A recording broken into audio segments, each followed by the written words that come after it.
Tu sors dehors en hiver, tu vois quelqu'un avec une cigarette et dans le foie et une tasse de café à moins 30. Et puis il fume, et il fume, et il fume. Tu lui dis, mais attends, tu es en train de te tuer avec le foie, avec la cigarette et avec le café en même temps. Et tu lui dis, ben, la cigarette, c'est pas bon. Mais il dit, je vais mourir de quelque chose, de toutes les façons. C'est un choix.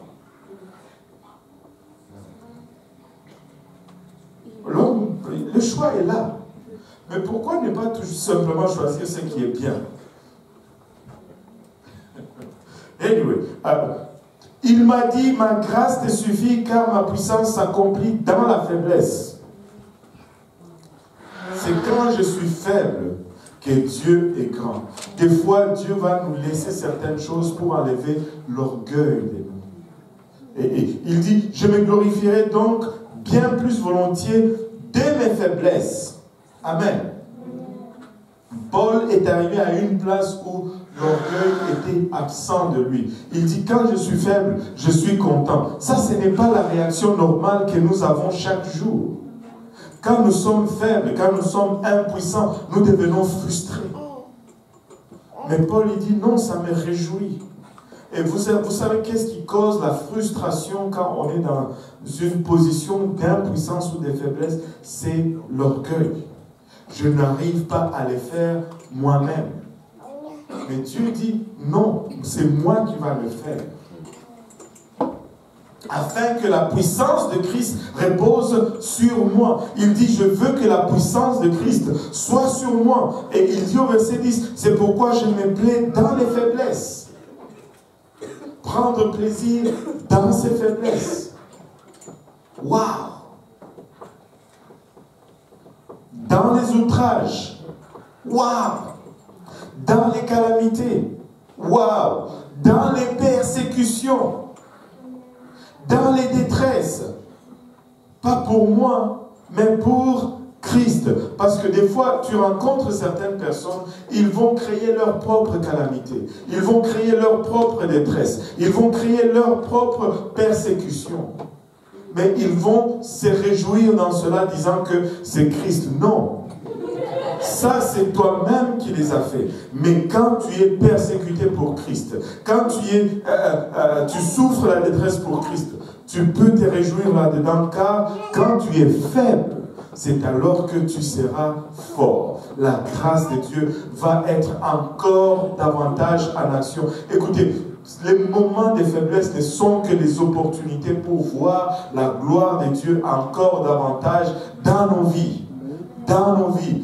Dans nos vies. Réjouissons-nous dans nos faiblesses. Réjouissons-nous dans nos difficultés. Réjouissons-nous dans nos situations compliquées, parce que c'est dans ces choses que Dieu se montre encore puissant. Ne sommes-nous pas contents quand nous voyons la puissance de Dieu?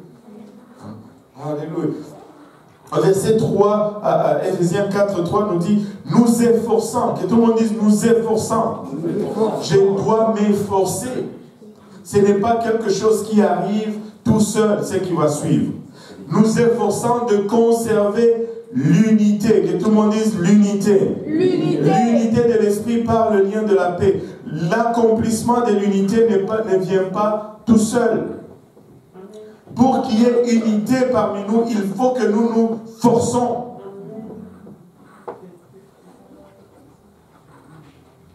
L'unité ne vient pas aisément. Je dois m'efforcer de m'unir aux autres.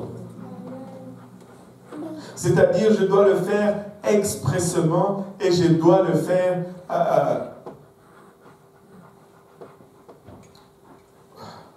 en m'efforçant. Je n'ai pas trouvé d'autre mot.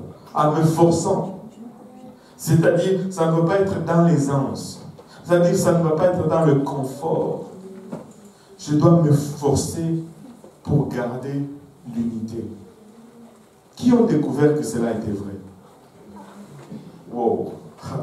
Tu dois t'efforcer pour garder l'unité. Il faut que tu exerces une force. L'accomplissement de notre vocation est indissociablement lié à notre allégeance les uns envers les autres.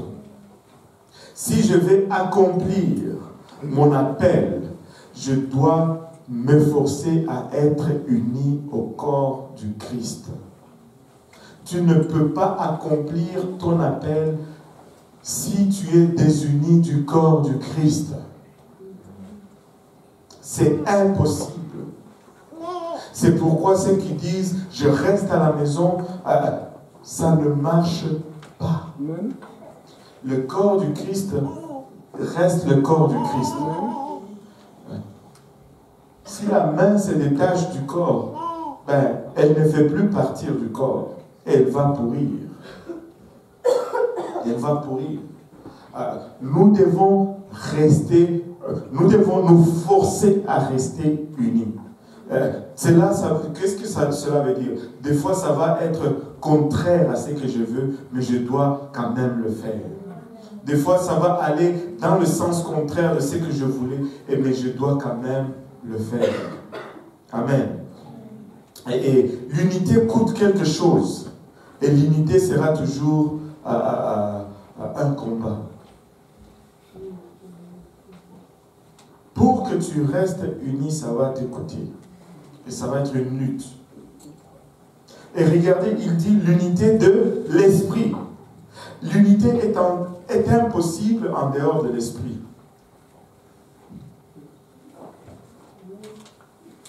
Sans le Saint-Esprit, nous n'allons pas arriver à rester unis. Déjà, avec le Saint-Esprit, c'est une lutte. En dehors du Saint-Esprit, c'est impossible.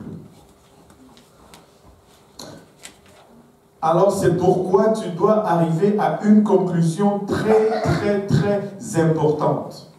Regarde ton voisin, dis-lui, écoute ce qui suit. Ce qui suit, c'est ceci. Comment l'Esprit dirige notre Église est beaucoup plus important que mes préférences.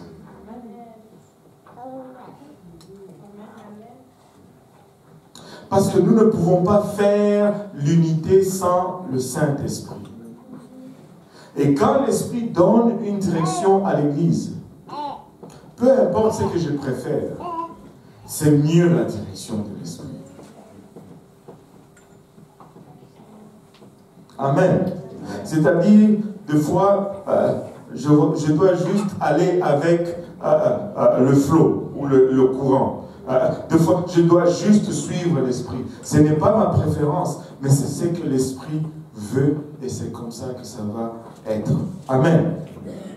Regardez le verset 4. Il dit, il y a un seul corps et un seul esprit, comme aussi vous avez été appelés à une seule espérance par votre vocation. Un seul corps et un seul esprit. Qu'est-ce qu'il veut dire par là? Il est en train de dire tout simplement ceci.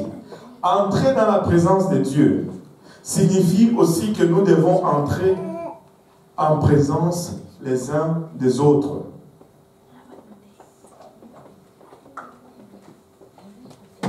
Qu'est-ce que cela veut dire? Cela veut dire ceci, que même si tu ne me comprends pas, ou même si tu ne m'aimes pas, c'est aussi mon Dieu. Et nous devons être ensemble. Un seul corps et un seul esprit.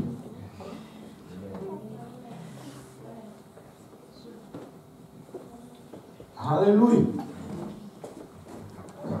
Même si ma face ne te plaît pas, ben, il m'a aussi créé.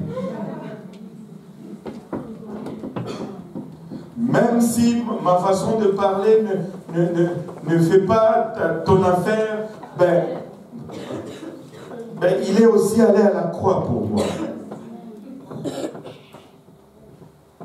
Donc, nous allons entrer dans la présence de Dieu, mais ça va prendre que nous entrons aussi dans la présence les uns des autres. Que tout le monde dise unité. Et c'est cher. Mais on est prêt à payer le prix. Amen. Qui est prêt à payer le prix pour l'unité ici? Battons nos mains pour le Seigneur.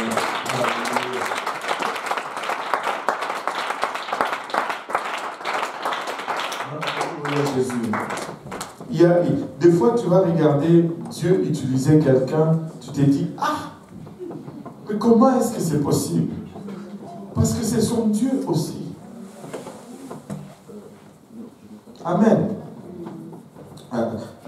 Au verset 6, il nous dit, un seul Dieu est Père de tous, qui est au-dessus de tous, et parmi tous, et en tous. Notre unicité est une unicité dynamique, parce que ça va bouger de temps en temps. Mais ça prend que Dieu nous garde ensemble. Ça prend que Dieu nous resserre ensemble. Et il va le faire.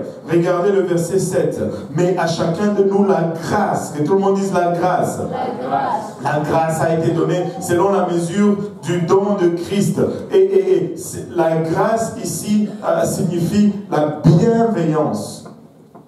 Une bienveillance, une influence divine sur le cœur et qui se reflète dans ma vie. La grâce, une influence divine sur mon cœur, mais ça doit se traduire dans ma vie. Et nous avons besoin de cela pour nous entendre avec les autres. Si je dois supporter certains, c'est que il faut que la grâce agisse sur mon cœur. Si je dois être à mesure d'entrer dans la présence de certains, j'ai besoin de la grâce de Dieu sur moi. Mais cette grâce ne va pas être seulement un effet sur mon cœur, mais ça va se traduire aussi, ça va être reflété, ça doit être reflété dans ma vie. Alléluia. Et regardez au verset 8, il dit, c'est pourquoi il est dit, étant monté en haut, il a amené des captifs et il a fait des dons aux hommes. Ça devait nous réjouir.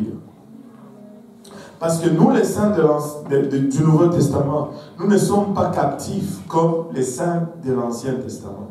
Vous savez, avant Jésus-Christ, quand un juste mourait, qu'est-ce qui lui arrivait? Il allait en enfer.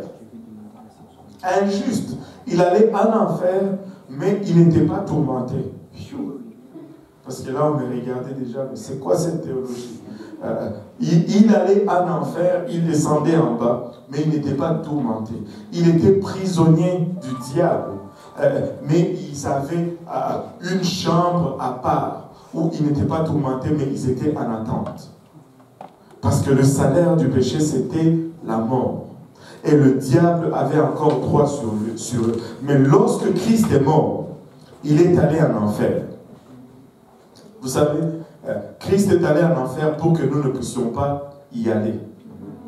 Christ est allé à la croix pour que nous ne puissions pas y aller. N'est-ce pas merveilleux?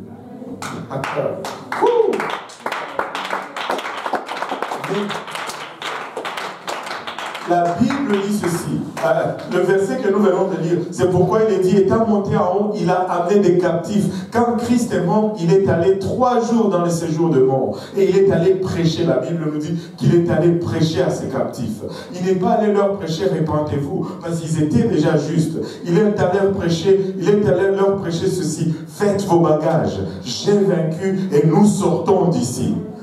Ils disent, on a besoin d'un peu de temps pour faire nos bagages. 3 jours. Faites vos bagages. Nous sortons d'ici.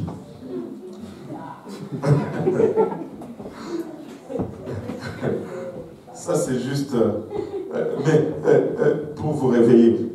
3 jours après, il a pris tous ses captifs et il est